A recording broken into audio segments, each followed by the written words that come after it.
பிரியமானவர்களே, அன்பர் இயேசுவின் நாமத்தில் வாழ்த்துக்கள். அப்பா எனக்கு கொடுத்த நல்ல வேலை அது என் கையை விட்டு போற மாதிரி இருக்கு. என் ஆபீஸ்ல எதிராளிகள் நிறைய எனக்கு விரோதமா எழும்பிட்டு இருக்காங்க. என்னுடைய திருமண வாழ்க்கை முடிந்து போகும் போல இருக்கு. அப்பா கொடுத்த வாழ்க்கை தானே. ஆனாலும் சில மனிதர்களுடைய தலையீட்டால என் திருமண வாழ்க்கை ஆடிக்கிட்டு இருக்கு அப்படின்னு சொல்றீங்களா? பிரியமானவர்களே, அழகான ஒரு வசனத்தோடு அன்பர் இயேசு நம்மை சந்திக்கிறார். கொலோசேயருக்கு எழுதிய நிருபம் 1ஆம் அதிகாரம் 17வது வசனத்தின் பின்பகுதி, எல்லாம் அவருக்குள் நிலை நிற்கிறது. எல்லாம் அவருக்குள் நிலை நிற்கிறது.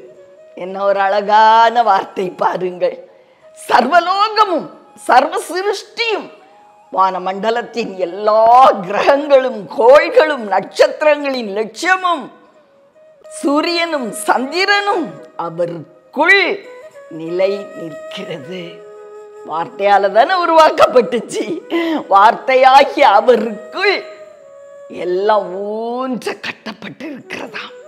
அதனாலதான் எதுலேயுமே கோளாறே இல்லாம பிரச்சனையே இல்லாம எல்லா கிரகங்களும் கோள்களும் நட்சத்திரங்களின் லட்சங்களும் அதன் இடத்துல சரியா அவற்றுக்கு கொடுக்கப்பட்ட வேலையை கிரமமாய் செய்து கொண்டு இருக்குதான்.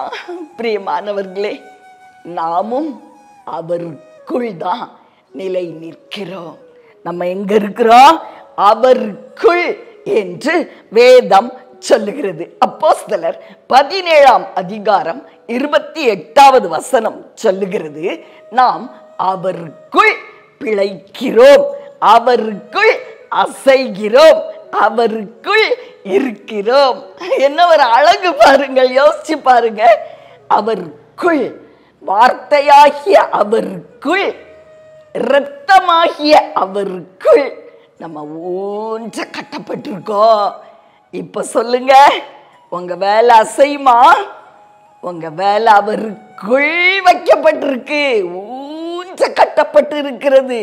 உங்க திருமண வாழ்க்கை அவருக்குள் ஊன்ற கட்டப்பட்டு இருக்குது. பிரியமானவர்களே, அது அசையாது, அசையாது, நிச்சயமாய் அசையாது. சில வாலிபர் பிள்ளைகள், அம்மா என் வேலை போற மாதிரி இருக்கே, ஜெபிங்க அப்படி சொல்லும் பொழுது நான் எப்படி ஜெபிப்பேன்னா, அவங்களுடைய வேலையே இயேசுவின் ரத்தத்துக்குள்ள ஊன்ற கட்டுவேன், அப்படித்தான் ஜெபிப்பேன்.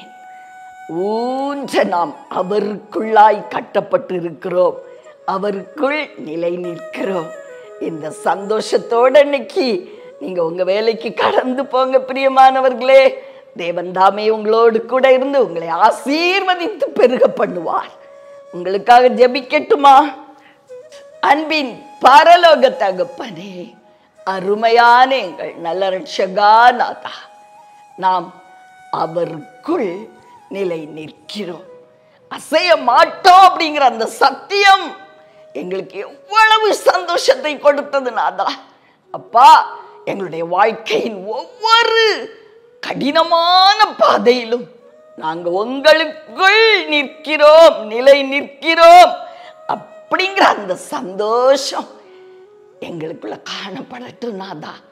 எங்களுக்கு உற்சாகத்தை கொடுப்பதற்காக நன்றி அப்பா. இயேசு கிறிஸ்துவின் ஈடு இணையற்ற நாமத்தில் நல்ல பிதாவே, ஆமென்.